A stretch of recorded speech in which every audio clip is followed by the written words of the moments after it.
What's the crack? What's the bleeding story? Look who I'm after bumping into with the big smile on his face. Yeah, it was nearly not a smile. Yeah, well, I'll tell you, I'll tell you. Right, I'll let you have your about 2 minutes. Say what you think of the game. Then explain it in about a minute. I could probably explain it quicker than that. The first few minutes, excellent.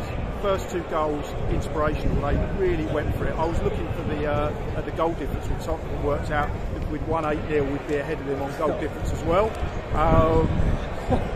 I actually stopped thinking that way after the sending off. The worst thing that happened for our game was that sending off. The intensity just completely dropped off. And I suppose in that sense, it is difficult. It's difficult playing against a team that you think you've won, but that's where the real killer instinct, and that's where I think City and Liverpool are above us.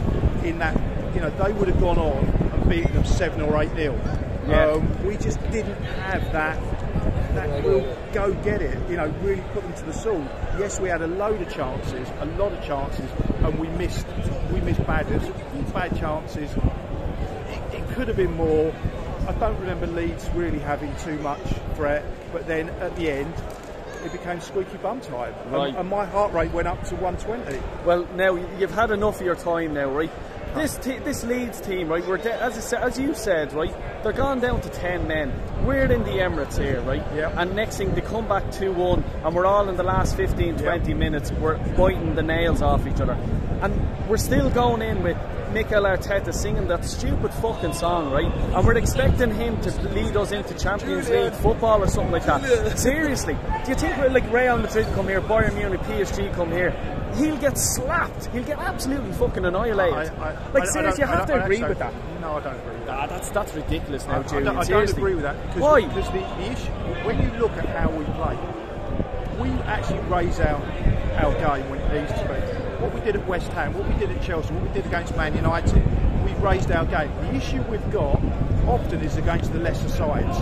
We're not always up for it as much as we should be. And that's the manager's fault. And also, in the Premiership is the best league in the world. You know, you talk about Real Madrid, yeah, they've been pretty wonderful, but towards the end well, hold on. Well, what did they do to Man City, who are leading the league as we speak? Like, you know what I mean? And you're talking about the Premiership. That game, they looked out of it. The last few minutes, it changed for them.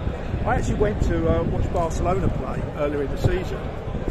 Look, I'm not going to say they're dog shit, because they weren't, but they weren't the Barcelona that I remember.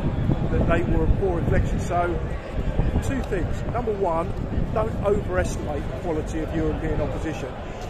There's a reason why each year, for as long as I can remember now, it seems to be dominated by English teams. We've got the most money. The reality of football is that money talks. And the biggest amount of money, you can argue what's the better league, but the most money is in the Premier League, and that's reflected in the quality of the teams. Do you think we'll even get past the group stages in the Champions League if we qualify? If we qualify, it depends who's in our group, but yeah, I would have thought we would. Will we be third seed, like, you know what I mean? So we're going to get absolutely slapped, I think. I think we should sack him at the end of the season. Give a world-class manager the option, because in the last 20 minutes of that game, he was standing on the line with his hands in his fucking pocket. He's there waving, because when we were 2-0 up, it was grand. He was up and down the line, giving all this and giving it loads. But next thing, when we got the goal, when Leeds got the goal, he hadn't a bleeding clue, and he was nearly sitting down in his seat. He was getting slapped around. And any world-class manager will see that and will absolutely annihilate him. He brought Tomiyasu in on the left-hand side, and that's fair enough, it showed up. But he's fallen into this, like, you know, El Neni got pushed into midfield. He was pushed into the mistake of putting him there. You know what I mean? El Neni was brilliant today. Who was your man of the match, actually? The first half, Martinelli, I thought he was unplayable. And then he takes him off.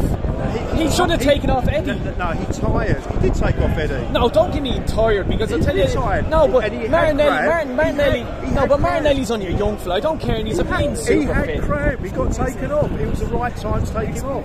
I don't know. I thought Eddie still lasted 90 minutes of that game, and he should be pulled off weight. Even bring on Lacazette, you know. We did bring on Lacazette. Yeah, well, at the end of it, it wasn't the greatest performance. It should have been more. we were unlucky and we still won the game. We're going into the North London derby. We're 4 points clear of them. Yes, they've still got a better goal difference. Yeah. Well, give us a score prediction. What do you reckon? What, for Thursday? Yeah. I just don't think we'll lose. Okay. I don't think we'll lose. I'm not saying we're going to win. Yeah. I think it's going to be very, very important close. to get the draw. It always is. But I would love to see a boring 0-0, absolutely stifling. Just do a Conte. Just go there, do a Conte, and in the last minute we get a handball, offside goal, the VAR and the ref misses, and we've done it. Fair play. Julian, cheers mate. Thanks Always for coming on. Talk to you soon, pal.